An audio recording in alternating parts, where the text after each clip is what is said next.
এইটুকু বাচ্চা কিভাবে সে ফালাই থিয়ে গেল। আমাদের এলাকার বাইরে অথবা এলাকার ভিতরে অনেক বড় ভাইদের সাথে আমার অনেক সম্পর্ক ভালো। তো তাদের দৃষ্টি আকর্ষণ করছি, এই আপুকে দেখেন যে তার কি খারাপ অবস্থা, ক্যান্সারে আক্রান্ত, এই জন্য তাকে ফালাই তার হাজবেন্ড চলে গেছে। এইটুকু শিশু দেখেন, এই যে আসসালামু আলাইকুম, আপনার বাবার নাম কি আপু? আমার আব্বার নাম আব্দুল সত্তার সরকার। তো আপনি কি হয়েছে আশার বিষয়ে সকল কিছুই বলতে হবে, যেহেতু আপনার কাছে আমি আসছি। আমার ক্যান্সার হয়েছে, প্রায় 2 বছর হয়েছে ক্যান্সার হয়েছে। এই বাচ্চাগুলো আল্লাহ দিয়েছে, দেওয়ার পরে যে স্বামী জানতে পারছে ক্যান্সার হয়ে গেছে, এরপরে আর কোনো খোঁজ খবর নেয় না।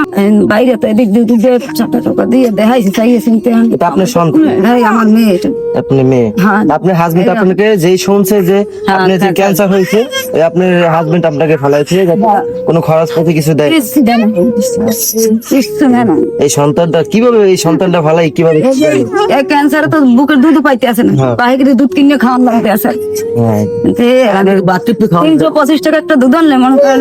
আপনার তো বাবাও তো নাই? না, আমার বাবা মারা গেছে, আমার রোগটা হয়েছে 1.5 মাস পরে আমার বাবা মারা গেছে। হ্যাঁ, রোগের কথা শুনে স্ট্রোক করছে মারা গেছে। আপনার এই রোগের বয়স কত বছর? আমার রোগের বয়স কি আজ কাগজপাতি তো আছে না।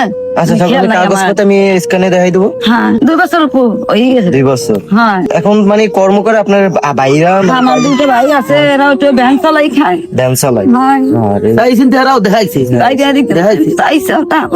তাইলে একজনের 500 টাকা চাই এনে তারা সে মুইটা আপনি এদিকে আসেন, আপনি এদিকে আসেন।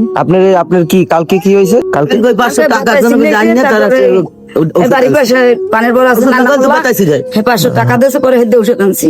আরে তুই না কোন ওষুধ কমাইতে আর ব্যথা কমে না। আরে দুঃখের বিষয়।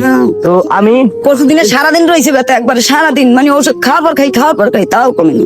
কয়দিন তোর উড়াইছি এই বাচ্চার অবস্থা দেখেন। দেখি বাবু, টান দিয়ে কি নাম তোমার? চাউলের খাওয়াই। এইটুকু বাচ্চা ফালাইয়ে থুইয়া তার বাবা চলে গেছে।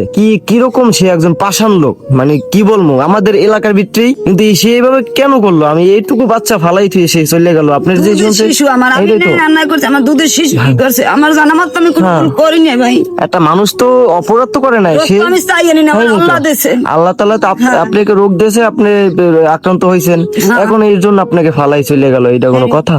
মুই না থাকলে তো কদিন থাকতো না। আরে 2 মাস যে আগামুতায় রোগ কারণে শাশুড়ি মারছে, দেওয়ার মারছে। আর এইটুকু বাচ্চা দেখেন। তো আমাদের এলাকার বাইরে অথবা এলাকার ভিতরে অনেক বড় ভাইদের সাথে আমার অনেক সম্পর্ক ভালো। তো তাদের দৃষ্টি আকর্ষণ করছি, এই মানুষটাকে দেখেন, এই আপুকে দেখেন যে তার কি খারাপ অবস্থা, ক্যান্সারে আক্রান্ত, এই জন্য তাকে ফালাই তার হাজবেন্ড চলে গেছে। এইটুকু শিশু দেখেন, এই যে চলতে পারতো কষ্ট, এইটুকু শিশু সে ফালাই থিয়া পরে চলে গেছে। তার দুইটা ভাই ভ্যান চালিয়ে তার ডাক্তারের খরচপাতি প্রত্যেক মাসে বলে 7,000 টাকা খরচ লাগে। এটা কি সম্ভব এটা সংসারে? আর তার বাবাও নাই। তো প্রবাসী অনেক মানুষ আছে যে আমার অনেক হেল্প করছে, গরিব দুঃখিনী মানুষ, প্রতিবন্ধী মানুষ অনেক হেল্প করছে। তো এই আপুর কাছে আসছি, এই আপুর মুখের দিক তাকাই আপনারা সর্বোচ্চ চেষ্টা করবেন, একটু সাহায্য করেন না, কেননা আমি ফোন পাওয়ার সাথে সাথে চলে আইছি। এরকম ফোন পাম যে তার খাওয়াইতে বাবা ওষুধ খাওয়াইতে পারে না, ওই ঘরের ভিতরে চিল্লাই ঘইরাই, ওই ঘরের ভিতরেই থাকে, মানে দেখানোর কোনো মানুষ নাই। কালকে নান্না বলার 500 টাকা দিয়েছে, নান্না মোল্লা বলে 500 টাকা দিছে, ওইটা দিয়ে যেহেতু ওষুধ পানি খাইছে। কিন্তু এই বাচ্চাকে কি দেখবে, এই বাচ্চাকে কি পালবো? রাতের দুধে লেগে যে চিল্লাইছে রে। আরে এইটুকু বাচ্চা কিভাবে সে ফালাই থিয়ে গেল। তো আমার ভিডিওটা এই পর্যন্ত শেষ। আর যদি পারেন এই আপুর মুখের দিক তাকাইয়া কিছু সহযোগিতা দিতে, অবশ্যই আমার এই নাম্বার থাকবে। আমার চলতে কষ্ট জানে।